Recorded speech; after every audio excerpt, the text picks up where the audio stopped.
Hey guys, so we're gonna go ahead and get started. So don't forget to say hi in the chat box so you can get credit for this meeting today. And then I just wanted to go over some reminders for the rest of the semester because we are getting towards the end of it. So next week we will have our meeting as usual with Dr. Agnes Kaufman. She is with Sandstone Chiropractic Medicine. So that should be pretty interesting. And then also next week, your outside hours log is due to Tyler by 6 p.m. So by the time the meeting starts, if you haven't turned in your outside hours log to Tyler, it will not count. So make sure you get it into him. And then also on the 17th, we have our last blood drive for the semester. And then November 19th is our last member meeting. And then that's when the scholarship winners are going to be announced. So that's why we have to have your outside hours log by the 12th, because we need to make sure that we count everything correctly for the scholarship winner. And then after that, your hours are going to be finalized and uploaded onto OrgLink as soon as possible, so you have access to it whenever you need it. And then some donation opportunities. So some extra just like ways that you can get hours since we are at the end of the semester and we don't have much to actually do. You can always donate 3 items for 1 hour to the Sam Houston Food Pantry or to Rita B. Huff. And then also for the Alzheimer's Association and for Bearcats for MedLife, if you donate $5, you get 1 hour. And then just send all of your proof of donation to me, either at my email or you can message me too, and then it'll count. Okay. And then, like I said, our last blood drive is on the 17th. So make sure you contact Denise if you want to hand out flyers. And then definitely schedule ahead of time if you want to donate because it is starting to get a little bit full. And then you do get 2 hours for donating red blood cells and then an extra 2 hours for donating plasma. And then 1 hour for trying to rejected. We'll still give you an hour for trying. And then, as always, this is our contact information. Reach out to us if you have any questions at all, especially since we are coming to the end. We want to make sure that you have everything you need and that everything goes smoothly. And we also will have, we'll pass out the t-shirts for this semester until the end of the semester. So you have until the beginning of December to pick up your shirt. But after finals week, that's it. If you don't pick up your shirt by finals week from me, then you're not going to get it and it becomes Shamos property. So make sure you contact me to schedule a time to pick up your shirt and so you can actually get what you paid for. And then today we have Miss Elizabeth Elliot from Baylor College of Medicine with the Physician Assistant Program admissions. So I'm going to stop sharing my screen. And then I believe, let me make sure that I enabled it for you. Okay, great. Oops, hold on. I don't know why I'm still figuring out Zoom. Okay, there we go. I think it should work. Okay. Did that work? Yes, that's perfect. Okay, awesome. Great.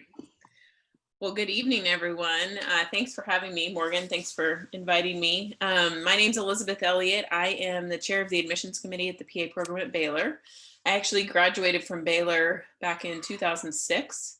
And I've been in practice in pediatric critical care at Texas Children's here in Houston since then. And I also am one of the associate program directors for the PA program. So I went to Baylor and now I've worked at Baylor since I graduated. So I know plenty about the program and we are excited to talk to you guys about our admissions process and just about the profession in general. Because there probably are some of you in this organization who may not know what a PA is, and it might be a good way for you to find out some information about it. I have about 30 slides, which won't take the whole time for me to go through, so there'll be plenty of time for questions. And I'm happy to stay on as long as you need me to. If it hits 7 o'clock though, you might see some kids run through my door because I told them I would be done at 7, but I'm happy to stay on and answer questions. And if you hear screaming, they're fine. I promise my husband's out there with them.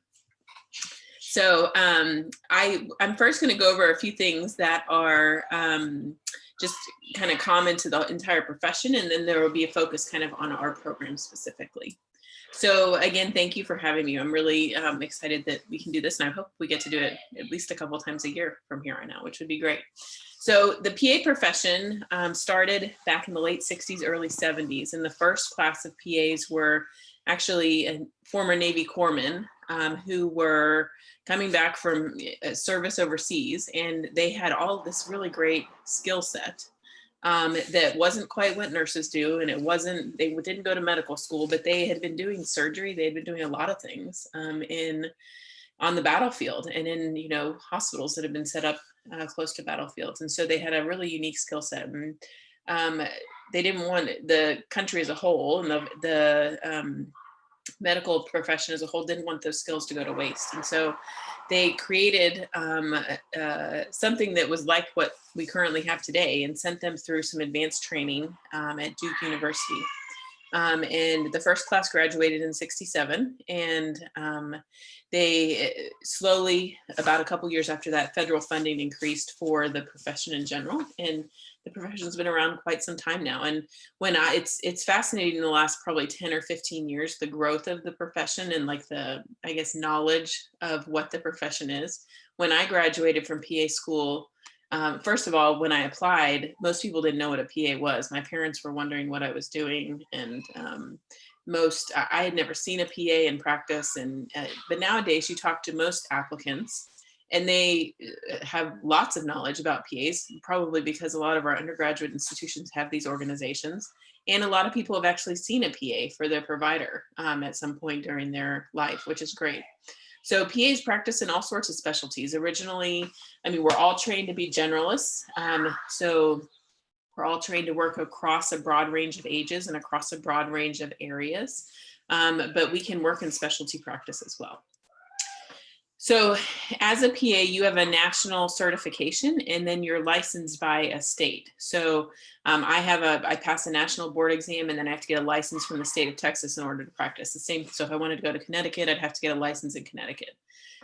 We all have at least a master's degree when we graduate. There are some programs that have moved to a doctoral degree, not specifically for the medical education part of it, but some of them are educational doctorates or health science doctorates. And we practice really in every medical and surgical subspecialty there is, and in general practice as well. So again, any PA program, you're going to get a very broad education, but certainly have options to work in specialty settings as well. So one of the hallmarks of a PA is that we are trained to work in teams. The whole point of our profession is to work in collaboration with the physician. And so we don't practice independently. And so if you want to be somebody that practices without having to have a supervising physician, and that doesn't mean somebody that's looking over your shoulder all the time, that means just by law, you have to have somebody assigned to you in the state of Texas, then you should not go to PA school. So, but we are part of the healthcare team. And so what PAs do is work in collaboration with the physician, often seeing their own patients, but work in collaboration with the physician to be able to extend their scope of practice and extend the number of patients that they can see. Over the course of the years, PAs have been called physician extenders. We've been called advanced practice providers. There's all sorts of mid-level providers. Some of those names we like and some of them we don't, but you'll hear us called all sorts of things. But we do a lot of the same things that physicians do. It's just that we work in a team with them and we work under their supervision as far as the law goes. So we diagnose, we see patients, we write prescriptions, we order tests, we interpret tests, we do all of the things that you would think of when you see any healthcare provider. And we often serve as the patient's principal healthcare providers, not like they see us and then they go see the physician. They might only ever see us, and that's fine. We're competent as PAs to do that.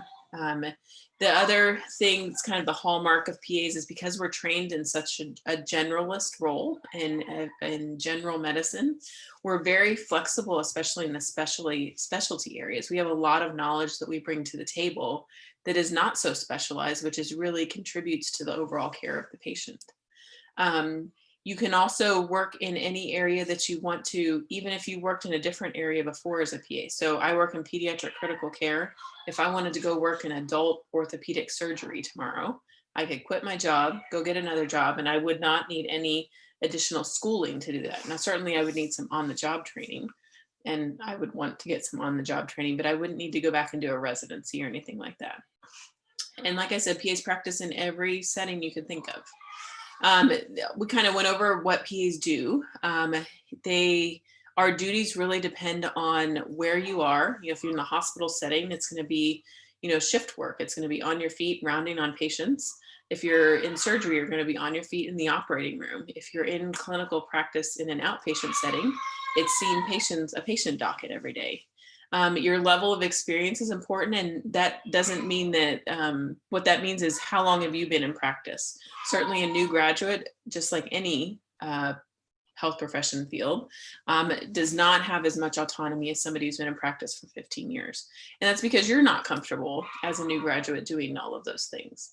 And sometimes there are state laws that limit what PAs can do. So until recently, there were 2 states in the US that PAs couldn't write narcotic prescriptions. That's since changed. And so, but sometimes the rules are different depending on what the state it delegates to PAs. But generally, we talked about all of these things that PAs can do. And then there's lots of opportunities for PAs beyond clinical work. If you want to be an expert witness, if you want to work in research, there's a PA actually that works at the medical examiner's office downtown, and does crime scene stuff. There's all sorts of opportunities for PAs. So if you have another interest besides clinical practice, most PAs certainly retain some of their clinical practice, but it may not be all that they do. And, somebody like me, I'm in education for the majority of my time, and I only spend about 30% of my time in clinical practice. So there's lots of opportunities to do other things in the PA world. And I talked about how we work as a team with the physician. So really, that relationship with the physician is so important and makes or breaks your job for sure. And people who want to hire PAs are looking for that teamwork too, which is exactly what we want them to be looking for. Most states have laws, like I said, that require PAs to have a supervising physician on record in order to practice. There are a few states that have just recently changed those laws, and it was before the pandemic, and it's not really clear if those laws are going to stay in place, meaning that, like, for example, in the Connecticut, New York, New Jersey area, all of those states are so close together that if you have a supervising physician in Connecticut, they might also be able to supervise you like in New York, because it's 20 minutes away from where you are. So that's the type of thing that bullet point points out. So we are legally and ethically obligated to consult with physicians on things that are out of our comfort level and out of our scope of practice. So certainly if I'm a new graduate and I have a complex case, I'm probably going to be talking to my supervising physician quite a bit. If it's a pretty run-of-the-mill case and I've been in practice for 15 years, I'm probably not going to say a thing to my supervising physician about it, and they will trust that I can handle that patient. Like I said, we work in every setting you could think of. The majority, or about half of us, work in an outpatient clinic. And then about 40% of us are in a hospital setting. And then there's other areas, urgent care places, et cetera, that PAs work. And again, like I said, the interesting thing is if you would have looked at this graph back in the 1970s and 80s, most of the PAs, either because they had those skills that they learned in the military, a lot of them worked in surgery because they had great surgical skills. Then it went to primary care, and you'll see that primary care is only about 25% of PAs now. So we've really branched out into a lot of other specialties. And you'll find this at most PA programs, probably about a quarter of our students go into primary care and the rest go into specialty fields. So there's actually 283, I looked at it today, PA programs in the US. So a huge number of programs. And that number has grown by almost 20 just this year. So it's a high demand field. And certainly PAs contribute greatly to healthcare shortages and healthcare disparities, and being able to extend the reach of where our healthcare system can go. Our education, because we work with physicians, is modeled on physician education. So at most institutions, you will be taking the exact same courses that medical students take. You may take them on a different schedule, or you might actually be in courses with medical students. And I'll talk about that at Baylor. We share a lot of courses with our medical students. The difference is that our curriculum is compressed into less time than theirs is. And so how that looks logistically at our program is our students are in class 8 to 5 every day. The medical students are only in class 8 to 12 every day. So we get done in half the time that they do, but we still do the same amount of work. Our program is 2.5 years, so it's 30 months. The average length of a program is about 27 months.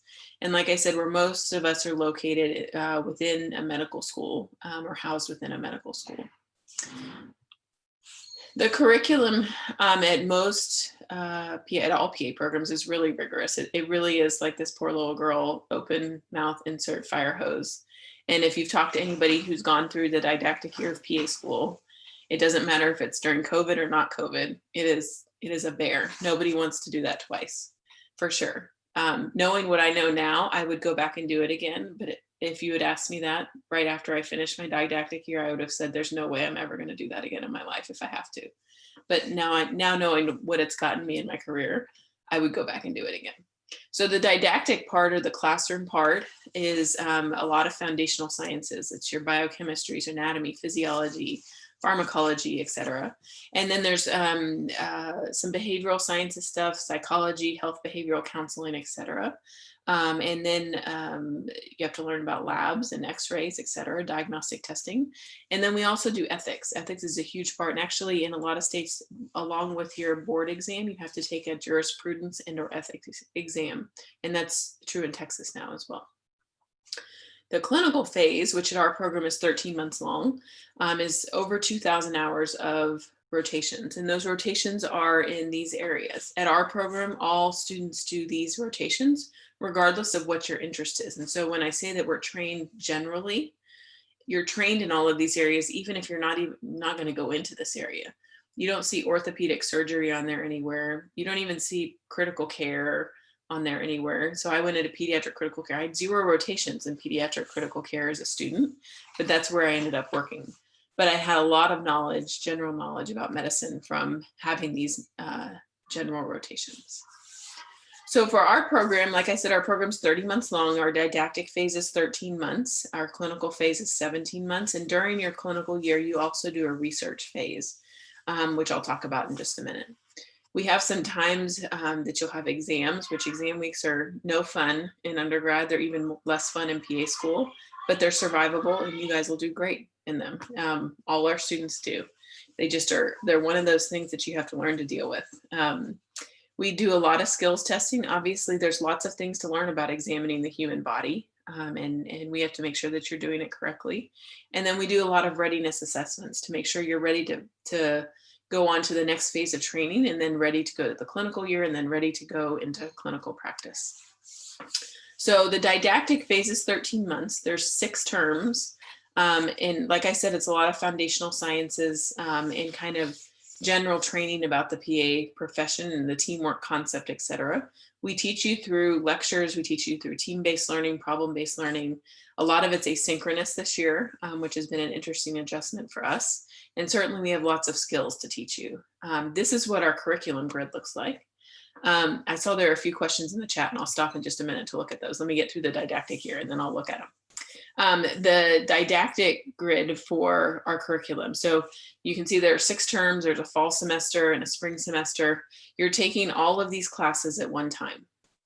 This is 74 semester credit hours in 13 months. And that's not atypical for PA school. So you guys probably take at most, I mean, if you're really being ambitious, 18 hours a semester, right? So that's 36 hours. So we're at that. And then that's a tough semester if you're doing 18 hours. Most people do 12 or 15, right? So we're talking double like what the crazy undergrad student would do, taking 18 hours a semester, right? So it's a lot of work. So there's no time to have an outside job. There's no time to do any of that. And this is not atypical for PA school. It's not unique to our program, but you're like this term 2 is really a bear. Like you're taking biochemistry, anatomy, physiology, pharmacology, immunology, all at the same time. So it sounds a little scary when you look at it, but again, you guys do great in it. And it's part of the reason we require the prerequisites that we do, because when you start taking this biochemistry course, we expect that you've mastered undergrad biochemistry. Like we're starting from the end point of undergrad biochemistry and taking it further. And so that's why we require the courses that we do. Okay, let me look at the chat real quick and see if there's anything you guys need me to answer before I move on. Can PAs practice in anesthesiology? Yes, they can, Justina. They don't work in the operating room as anesthesiologists. What they usually do is do like the pre-op and post-op visits. And pathology, they can work in pathology as well. Pathology would be like working in the medical examiner's office, but you can also work in pathology. There are things called pathology assistants, which are also called PAs in the pathology world, but not the same thing. Is it safe to describe PA school as accelerated med school? When it comes to the didactic curriculum, I think so. For the most part, it is. But in the clinical year, they have 2.5 years of rotations. So essentially, they do a lot of elective rotations too. So they see more, I guess, breadth and have more options for rotations, just because we don't have the time to do that. We need to get all the general rotations in, and there's no time to do the rest of them. So I don't know that I would describe it that way, but when it comes to like the didactic curriculum, yeah, it's an accelerated version at our institution. Biochem and organic chem. So no, organic chem cannot be taken in place of biochem. We need both of those separately. So, and I'll get to the prerequisites in just a minute. And actually, biochem's not going to be on our list next year anyway, so you just need OChem. Okay, let's talk about the clinical year. Let me go back here.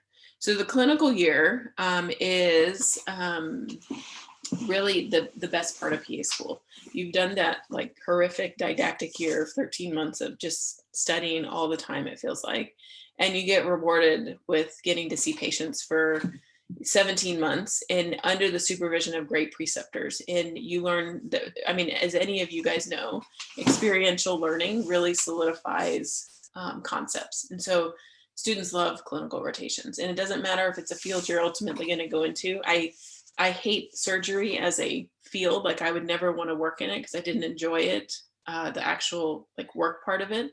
I learned so much on that rotation though. And I loved the people that I worked with. And so you will have rotations that you like and you don't like, but it's so nice to see the patients and put the knowledge together with what you've learned in didactic year, and it just makes the learning that much better. So students love clinical year. At our institution, these are the rotations that you do. Physical medicine and rehabilitation is one we added a few years ago. But you can see that none of them are really specialty rotations. They're kind of all primary care and practice rotations, which is what we want to train you to do, because that's the whole goal of being a PA. This is what your rotation load will look like in clinical year. You can see it's only 60 hours and it's over 17 months. So it's a lot less semester credit hours, which is great. Some of these rotations will be 8 weeks long, some will be 4 weeks long. It just depends on which rotation it is. And then you see during your clinical year, you also have these 2 research rotations, which is time to work on your research project, which I'll talk about in just a minute. So the research project, or the master's paper project, is a graduation requirement for our students. It's a mentor-guided research project that results in you writing a formal research paper that's usually about 30 pages long, and then doing a poster presentation at our research day at Baylor that we hope you go on to publish and then present at a national conference. This has to be completed prior to graduation, and you put a lot of work into this as a student. So we want you to get it published and put it on your CV, because if you don't go into research, there's not going to be a lot of opportunities for you to do this. So we really support you through that process, and want you to get the recognition you deserve for the project that you've done. So that's the master's paper project, and those 2 months of research are dedicated research time, meaning you aren't going to clinical rotations at all those 2 months. They're just for working on your research project. Doesn't mean that's all it's going to take you time-wise, but you do get 2 dedicated months for that. So this is just a little slide about the costs of becoming a PA. It's not an inexpensive proposition, certainly, but there are loans available and scholarships available, and certainly loan repayment options after you graduate. So all programs across the US, tuition's about $72,000, and then there's living expenses and books and fees. In Texas, we are, if you're an in-state student, certainly less expensive than out of state. And you can see the books and fees and living expenses there. Baylor is not a school that receives state funding, so we are the same cost no matter if you're an in-state or out-of-state student. So I'll pause here. Let me look at the chat box again. And I wanted to, then I'll go through our admissions process as well. Okay, let's see. Talking about okay. The best major to prepare us for PA school. Abigail, I would say whatever you are interested in.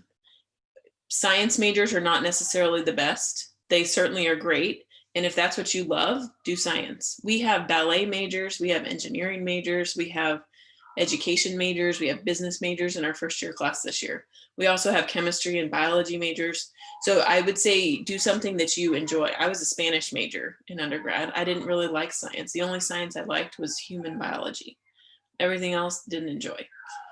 OChem, Julietta, OChem is part of the requirement, but biochemistry will not be part of the requirement this year. So yeah, I think Morgan said that.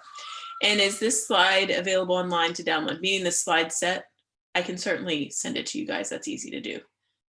And then for biomedical science degrees, you already have to take OChem and biochem. So if you're wanting to choose one that covers everything, biomed is the way to go and you get all the prereqs. That's a good point. So some students choose a major based on it getting them all the coursework that they want. Some students choose majors based on what they enjoy and then to just take the classes as extra electives outside of that. So both of those are okay ways to go. I'll get to the interviews in just a minute, Justina. So for organic chemistry, we require 4 hours, meaning three hours of lecture and 1 hour of lab. And so that can be OChem 1 or 2 as long as it's intended for science majors. Either one works. So let's talk about the application process at our program. So every program will have different prerequisite requirements as far as coursework goes. There's going to be a lot of science coursework required, and then there's going to be some humanities required, meaning psychology, sociology, etc. And the reason we have that is we do a lot of counseling as PAs. So we need to have your skills and your knowledge in those areas kind of at a good baseline before we start teaching you how to do those things.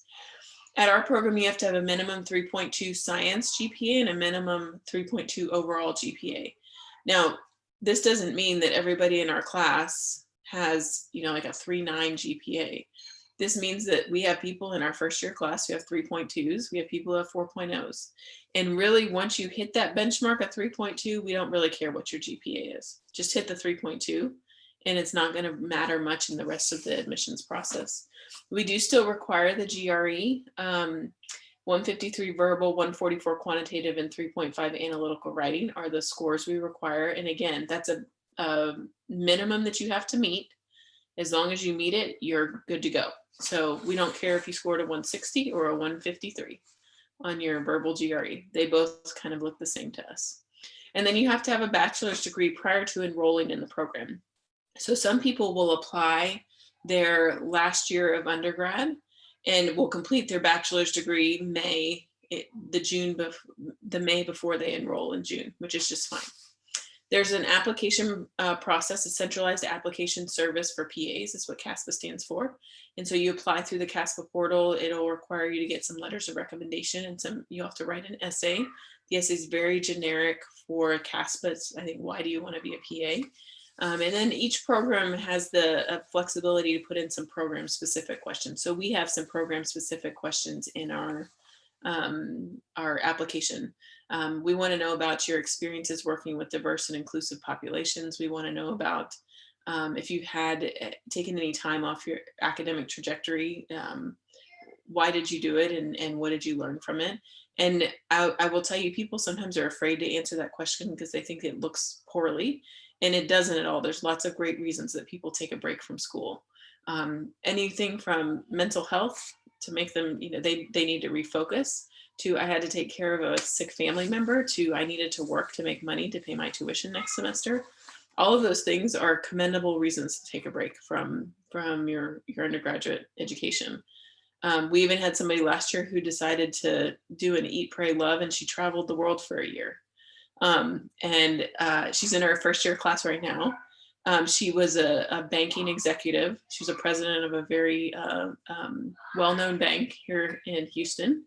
And she decided she didn't want to be a banker anymore. She decided that she wanted to do something that actually helped people. and she went on like a mission around the world trying to find herself. And she said she got to New Zealand and she decided it was a PA. I was like, oh, well, good for you. That sounds really great. And certainly that's not the typical route that people take figuring out that they want to be a PA, but it was a really interesting story when I was interviewing her for sure. She said she had lots of stories about being on public transportation in other countries and, you know, losing money, and it was a really, really great interview. So, so as far as Justine, I think, asked about the interview process. So we do interviews one-on-one. You do 3 interviews with faculty or people that are kind of intimately involved in our program, either in a teaching or a precepting capacity. And you'll do 3 of them. We interview in November every year. We're actually interviewing next week for our next cohort.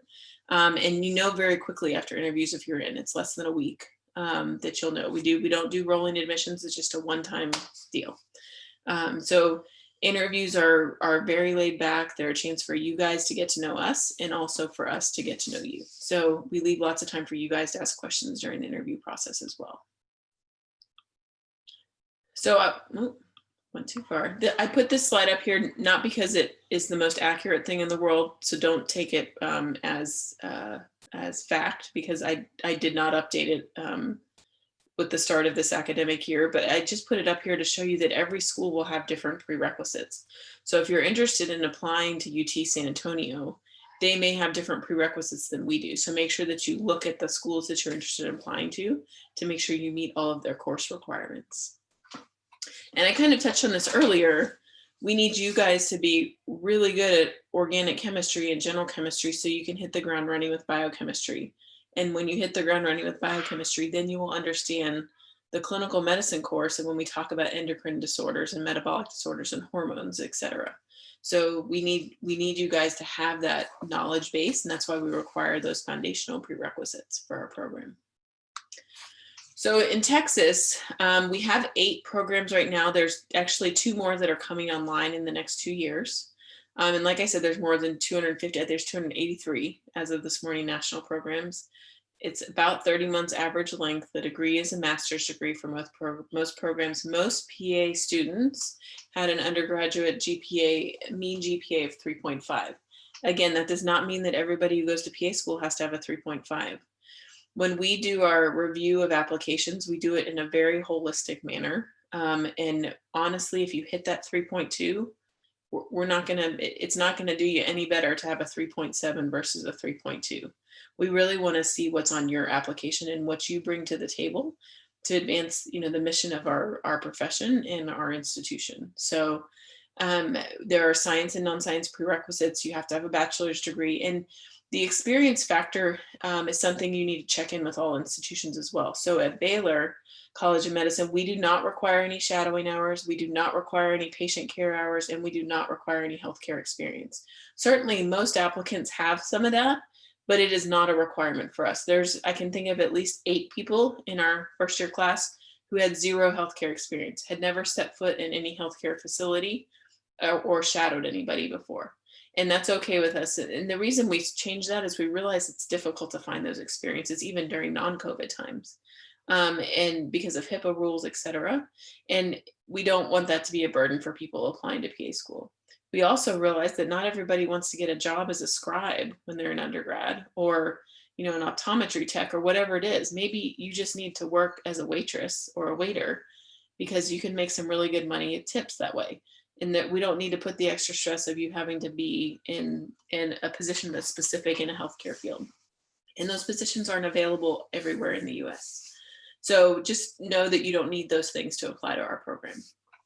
So as far as licensing goes, PAs have to, and this is for a state license, graduate from an accredited PA program. You have to pass the national certification exam, and then you take those results to your state board and you apply for a Texas license. Same thing applies in other states. And then to maintain your certification, you have to complete 100 hours of continuing medical education every 2 years. That seems like a lot, but really it's fairly easy to do, especially if you attend a conference every year. And then every 10 years, we retake our certification exam. And I'll say a little bit about that. Sometimes graduates or students who are about to graduate ask me, what am I going to be tested on when I retake this exam? Because when you get out of school, honestly, you have the most knowledge that you're ever going to have in your career, right? As you're coming out of school, because you know the most about the most things. If you go into orthopedic surgery, for example, and that's where you spend your career, your knowledge is going to get less and less about hypertension and diabetes and more about orthopedic stuff, which is exactly what should happen if that's where you're practicing. But you won't be tested just on orthopedic stuff at 10 years. You'll be tested on everything you learned in PA school. And so there are skills that you need to keep up, and you will have to keep up, and you'll get tested on them every 10 years. I work in pediatric critical care. There are 0 questions on the recertification exam about my field, and I still would work in pediatric critical care. It's okay. But just know that you'll get retested on that general knowledge every 10 years. So in Texas, we have about 7,700 PAs. About 1,325 of our graduates from Texas schools go to other states. Most of our grads stay in Texas. So we have at Baylor, because we are not a state school, about 50% of our classes from out of state. So we have a lot of people who go back to, and probably more so than other programs that are state schools, go back to where they're from, which is fine. But a lot of them come to Houston and end up realizing they really like the medical center and the training opportunities it provides, and they might stay here for a couple of years or even their career. There are more females than males in PA school and in the PA profession. The PA profession in general is about 80% female. It used to be lopsided the other way. It was 80% male, 20% female. And in the 90s, it kind of switched over the course of the 90s. So you can see the counties where PAs are. So they're distributed in a lot close to major cities, obviously. And that's because PAs are used a lot in hospital settings, and those hospitals are close to major cities. There certainly are plenty of PAs that are practiced in West Texas. They're just fewer and far between. That's all. According to the 2018 AAPA census, which is the last one we have out, the 19 one should be coming out soon, which seems strange because we're already at the end of 20. The median salary for PAs is $110,000 in Texas and $107,000 nationally. That, of course, is dependent on what field you work in. Primary care usually makes less money than surgical specialties. So it just depends where you are and what field you're working in. So why should you become a PA? PAs have really great job placement rates. We're in high demand for sure. Generally across all schools nationally, 76% of our grads have multiple job offers. Certainly COVID has impacted everybody's search for a job. And just this week, our last grad from last year finally got her job. That is not typical. Usually every year, everybody in our class who graduates who wants to be employed is employed by February. They graduate in December and they're employed by February. So our profession is expected to grow, and certainly once everybody gets over the financial hump of the pandemic, hiring will be back in full swing. There's really great income and benefits being a PA, and certainly benefits are something that PAs expect and will get when negotiating contracts. And PAs are generally happy in their positions. There's a lot of long-term satisfaction with being a PA. And like I said, you have a lot of flexibility. If you don't like the field you're in, you can work in another field. And I think a lot of people enjoy that about the profession. So these are just things that people say about PAs. These are things that are well supported in the literature. They feel that we're trusted healthcare providers. They sometimes feel like it's easier to get appointments with us because we're not necessarily as busy, and we have more time to spend with the patients because we're not involved in the business aspects of a practice and the administration aspects of a hospital. And patients feel that we improve the quality of healthcare.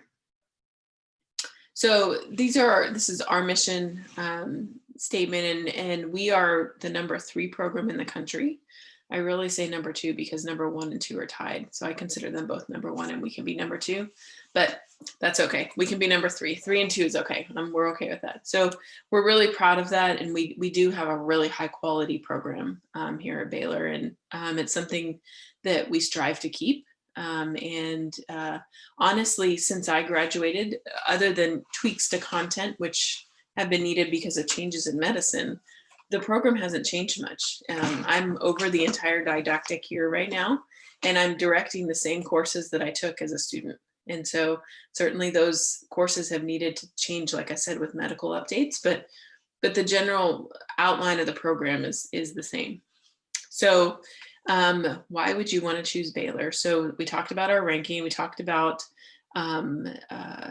satisfaction with the jobs and graduates, et cetera. We also have a really high first-time pass rate on the PANCE, which is the National Certification Exam. There's only 40 students in our class, and we have 10 core faculty. So there's a really small faculty to student ratio. There's, like I said, a high degree of student satisfaction. Our alums get really involved. Most of who you're going to be taught by and precepted by are not just alums of the PA program, but alums of Baylor in general. And so we use our own to teach you. And alums really want to get involved in the program, which I think speaks to the quality of our program.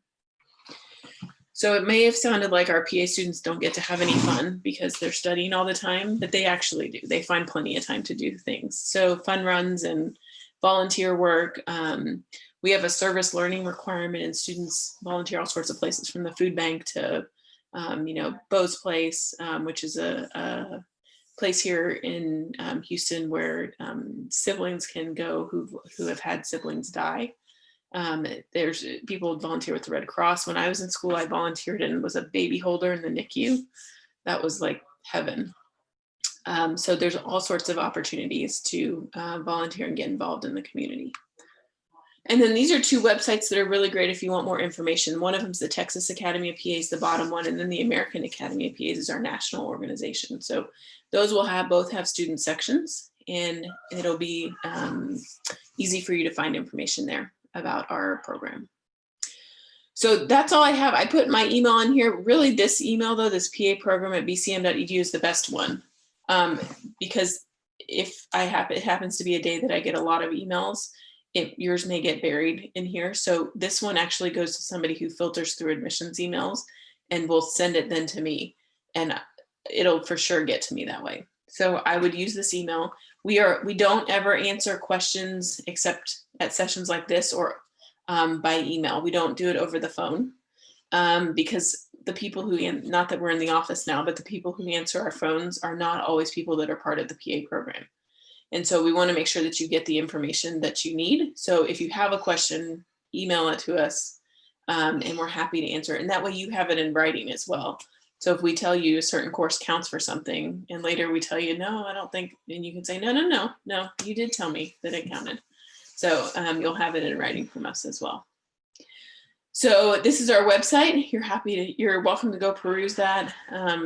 And it was just updated a couple of months ago to a new format. So I think it's easier to read. If you've ever tried to go to it, last year or the year before, I thought the format was not easy to follow, but it's much easier now. So I think that's all I have. Let me stop sharing. And I know there's some questions in the chat box. So, okay. Justine, did I answer your question about the interviews? Do you need to know anything else about that?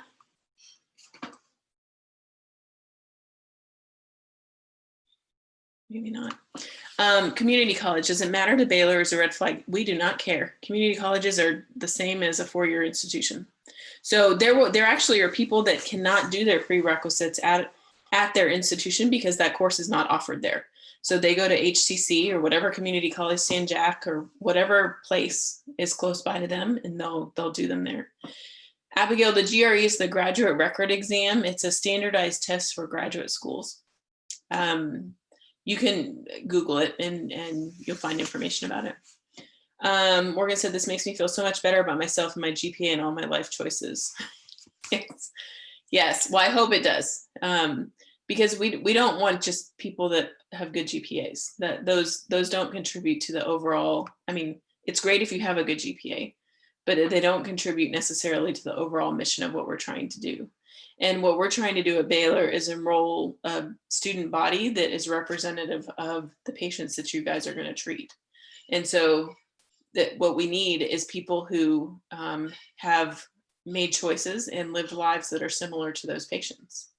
And those people also happen to be very smart, like you, Morgan, and have made life choices that you needed to get through undergrad or whatever it is.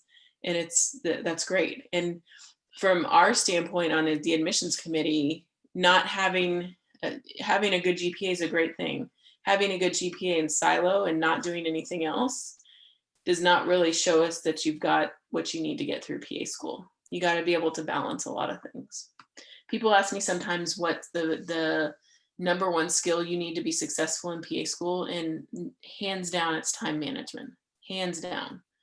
You have to be able to juggle a lot of different things because you have, I mean, look at that term too. You have like 10 courses.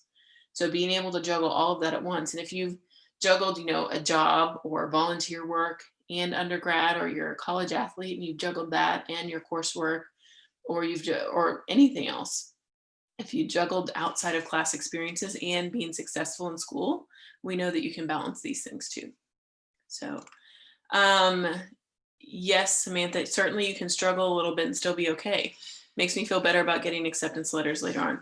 Yeah, certainly. I mean, and we actually asked that question in our program specific questions. If you had a time that you struggled academically, tell us about it, because we want to know what, obviously we don't want it to be because you were lazy.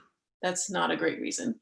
But if you had something going on in your life, then that, and you still managed to pull out a B in the course, that's pretty impressive, right? So it doesn't mean that you have to have an A in everything. Certainly not.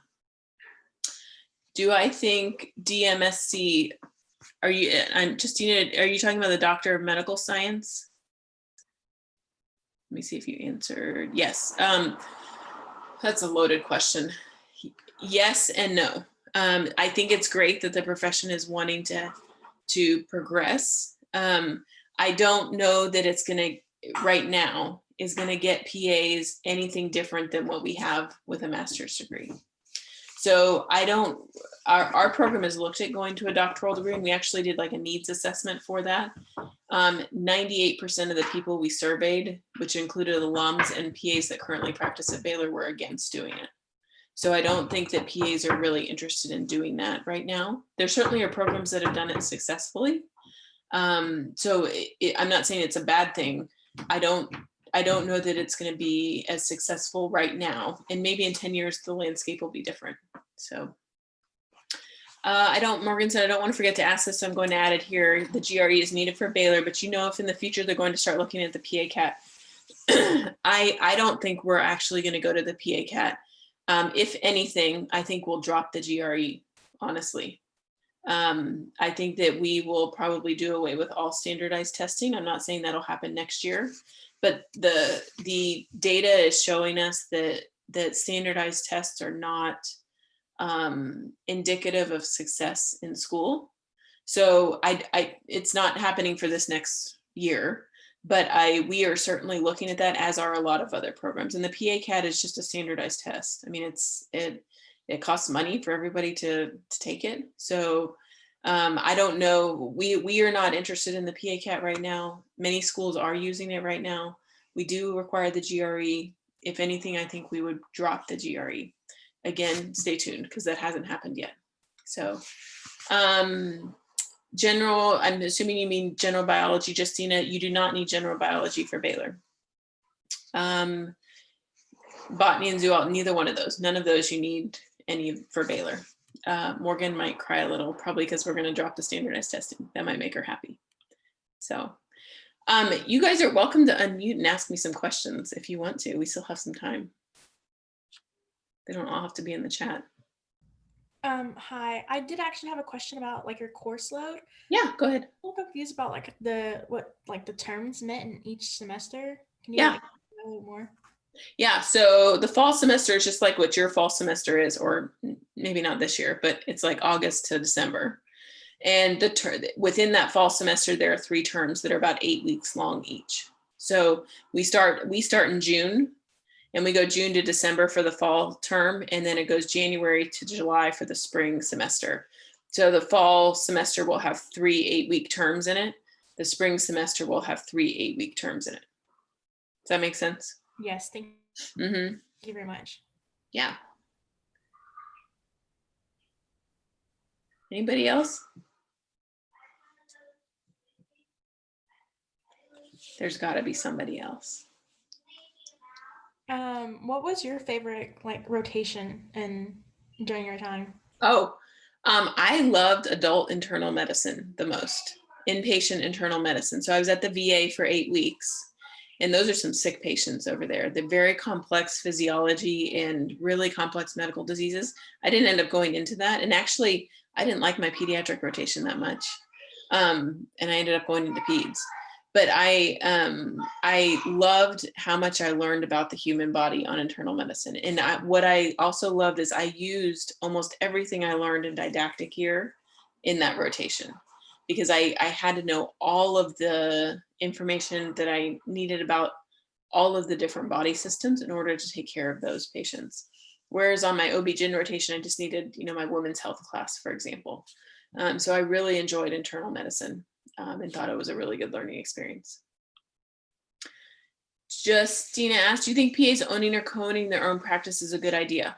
I don't personally have any experience with that, and I don't know a lot of PAs that do. You can't do that in every state. I think you can have ownership rights here in Texas. I personally don't see a need ever to do that. I would much rather spend my time with the patient, seeing the patients. But if you're a person who likes administration and likes the business side of things, I think that it's a great option for you. It's certainly something that you could get into. And I think you just said you're majoring in healthcare administration. Yeah. So I think that's great. That's a great option for you as a provider. You certainly would have to be, in partnership with a physician who would be willing to share that ownership with you. But I personally have never done it. I know a few PAs who like own their own LLC and like they contract with physicians, like in the surgical field, for example. They contract with certain orthopedic surgeons, for example, in Houston, and only work in the operating room. So I think it's a great option if that's something you're interested in. Is there a way to go from a BSN RN into PA school, or would you recommend NP? Good question, Morgan. So you can. We've had nurses in our first year class. You just have to take the prerequisites. So, and we don't accept prerequisites that are intended for nursing majors. So if you have a BSN, you may have to go back and retake the prerequisite coursework in order to get into PA school. I think it really depends on what you want your role to be long-term in the healthcare profession. So certainly there's a straighter path going to be an NP, but you can definitely do the PA route. Actually, I had just to piggy off of that question. Yeah. Okay, so you said that like some of the requirements for nursing school are different from PA school, and I'm just wondering what happens if there's like an overlap between nursing program, like nursing requirements and PA schools. Like how long can that requirement last? Because like I know that like for nursing students, they can only like take the requirements, and those requirements can last for like up to X amount of years, up until they're invalid, and then they have to retake it. Are you asking if they expire, the prerequisites? Yeah, that. Yeah, so our science prerequisites expire after 7 years and non-science expire after 10. Every program is going to be a little different about that though. Violet asked about the VA PA program, the Veterans Affairs PA program. I don't know specifics about it. I know that there are several of them around the country, and a lot of PAs use those programs. So I don't know specifics about it, but I certainly, if you want to email me, Violet, I can get you some more information about them if you have specific questions. Michelle asked, I don't know if I missed this, but are there PAs in psychiatry? Absolutely, for sure. I know several of them actually here at the VA in Houston. I'm glad I answered your boyfriend's question, Morgan. And then Justina asked about the nursing for microbiology. Does Baylor accept medical microbiology? Justina, as long as it was intended for science majors and not for nursing majors, we would accept it. So if you have a question about it, you can send me the syllabus. And Jen, usually most people take general microbiology, but there are some places that don't offer general and only offer med. But if you want to send me the syllabus, I can take a look at it. Okay. Okay. Anybody else? I'm sorry, I have a question. Yeah. So you had said that there was no experience that was like required for Baylor. Would y'all like look at GPA more heavily or something like that if there's not as much experience?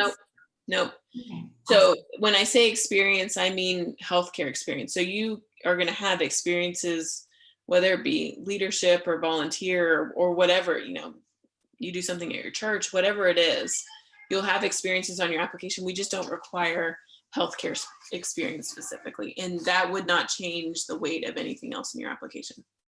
Okay, awesome. Thank you. Mm-hmm.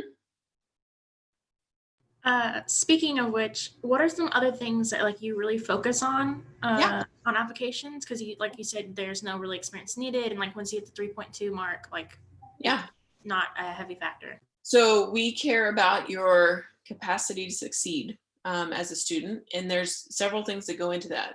Your GPA is a little bit a part of that. Like you have to show us that you've been able to pass hard undergraduate science courses, obviously. But the other part of that is showing us that you can balance coursework and outside of class pursuits too. So it's just a minute, Peter, I'll be out in just a minute. So that's part of your capacity to succeed, okay? So there's that. We evaluate your written communication skills, and then in the interview, your oral communication skills. We look at unique experiences that you've had, like maybe military experience, or maybe you've cared for a sick family member, or maybe we had somebody last year who started a nonprofit organization. I mean, like there's all sorts of ways maybe you come from a medically underserved area. Maybe you're the first person in your class to graduate from, or in your family to graduate from college. Like there's all sorts of things that we would look at as far as those unique things. We also want to make sure that you're a compassionate person. And you can display that in a lot of ways in your application, from your essay. And certainly we look at that during your interview and ask you questions about that. So really it's a lot of kind of those softer skills that we look at. And we look at your application as a whole, because I mean, not everybody who applies is going to have work experience, for example.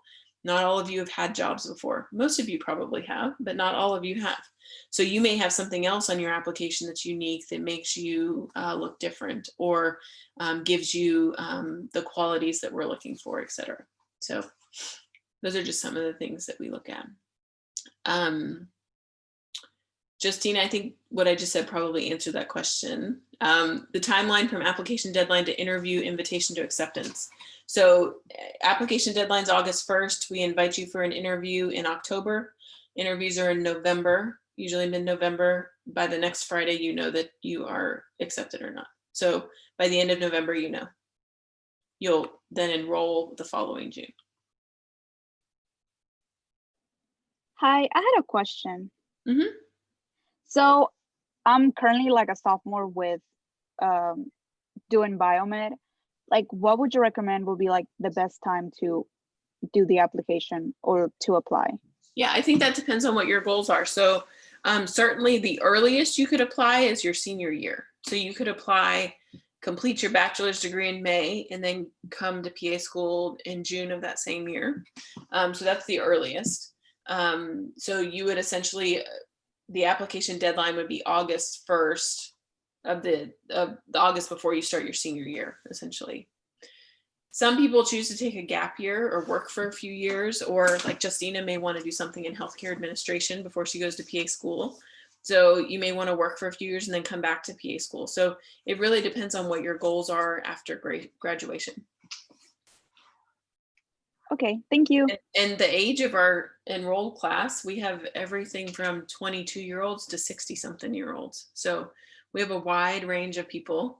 We have a guy in our second year class right now who was CEO of a major oil corporation and decided in retirement he wanted to be a PA. So that's what he's doing. So he did the didactic year his first year of retirement. He told me that wasn't a smart idea after he did it, but now he's glad he did, that he's in clinical rotations. So we have all sorts of people that come from all kind of different walks of life. Justina asked about deal breakers in personal letters and interviews. So certainly professionalism issues are deal breakers. We certainly don't want to, or, if you, certainly like are disrespectful during an interview, that would be a deal breaker for sure. But I think you guys would know that. Yes, hopefully you don't have the personality of a scarecrow. I don't think any of you guys do. I have one more question. Yeah, go ahead. What are some like basic, just general questions that you ask during interviews? So everybody's going to be a little different. We don't have like a standard set of questions, but we're going to ask questions that give us ideas. So like, for example, if I want to know about your capacity to succeed, I may ask a question like, tell me about a time that you failed at something and what you learned from that. Because we've all done it. I mean, I do it on a weekly basis, right? I fail at something. So I want to know, I don't care that you failed, because the bottom line is you failed. You're going to do it the rest of your life. How did you recover from it, and what did you learn from it? And a red flag, for example, on that question would be, I don't think I've ever really failed at anything. And I could pretty much tell you that that's a lie, because everybody's done it. So if you can't tell me about a time that you failed at something, you don't really have the self-reflection or the ability to like analyze a situation in a way that will result in a good conclusion. So, but all of our interviewers are going to ask questions in different ways. For example, like I got asked when I interviewed, do you think the glass is half full or half empty? And either one of those answers could be right? But you know, I obviously gave an answer that got me into school. I don't remember what I said, but there's a lot of different, sometimes they, like I've asked before, tell me about a good book you've read lately. And I don't really care what book it is. It could be a comic book. That's all I care. I want to know that you can talk coherently about something that you enjoyed, right? So, which means that you will be able to talk coherently to patients when they put you on the spot to ask you about something, right? So there's a lot of different ways that interviewers will ask questions. None of them are going to be hard questions though. Nobody's going to ask you how to, fix the healthcare system or anything like that. Nobody's going to ask you square roots or to solve an OChem problem. We don't do that. Justina asks, when you ask a prospective candidate what he or she is bringing to the table, how would you love for the candidate to respond? Oh gosh, really any way they want to. Like I want you to be confident in your answer. I want you to tell us what's unique about you. I want you to tell us why you think that would contribute to our program. So it's okay to toot your own horn a little bit. We want you to do that. And you have to do that sometimes in the professional world. You have to say, I'm capable of this and I'm ready to do this and ready to take on this challenge. And so we don't mind a little bit of confidence in our people. I have another question. Uh-huh. What would you say are some good habits to start practicing now in undergrad that could maybe just be helpful for us whenever we get to the point where we're applying? Habits, time management is huge. You've got to be able to balance a lot of things. So if you are just doing your coursework right now, I would get involved in other things, not because you need to be involved in to get into school, so you can have your time management skills stressed a little bit. Other things are courses where you have to use problem solving skills and critical thinking are super important. So being able to practice those skills in a classroom setting is really great. And then also I think too, Violet said, would being a mama going to school be a good one? Yep, that would be a good one. We have plenty of parents in our first year class for sure. We have this poor dad in our first year class. His wife delivered their third baby, his third day of school. And I was like, the timing could not have been worse, but that baby came when she wanted to come, and she's beautiful and he's doing fine now. But Abigail, the other thing I would say about habits is just, also practicing self-care. PA school is not easy. So you don't want to stretch yourself so thin, and you want to find the balance where you can stretch your skills a little bit and be a little bit stressed, but also not be so stressed to the point that you let something go. So take care of yourself, learn how to take care of yourself, do what you enjoy, learn some time management skills. I think those are all really important. Thank you so much. Go ahead. Okay. Morgan asked if you ever had applicants apply to both medical and PA school at the same time. I'm sure we have. I don't know. Generally speaking, people are different that apply to both places. They want the careers for different reasons, but I'm sure it has happened before. Because sometimes we get people who've taken the MCAT and they put that on their application, which really doesn't make a difference for us because we don't require the MCAT. But yeah, I think that certainly maybe they're undecided about which career path they want.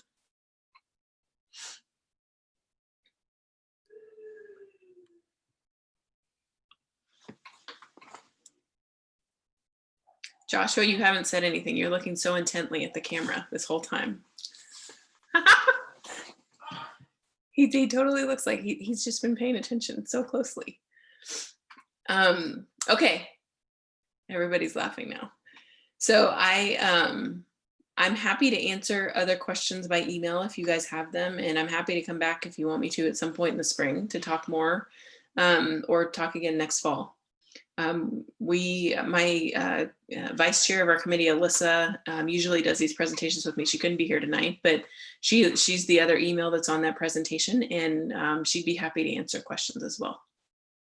So awesome, thank you. I'll definitely be contacting you again for I'll probably try and get you guys to come in the spring as well. Yeah. All the of our application cycle too, so yeah, the application cycle opens in April. So usually that's when we start getting lots of questions. Okay, awesome, sweet. Thank you so much. Yeah, you guys have a good evening. I'll talk to you later. Bye. Bye. Bye.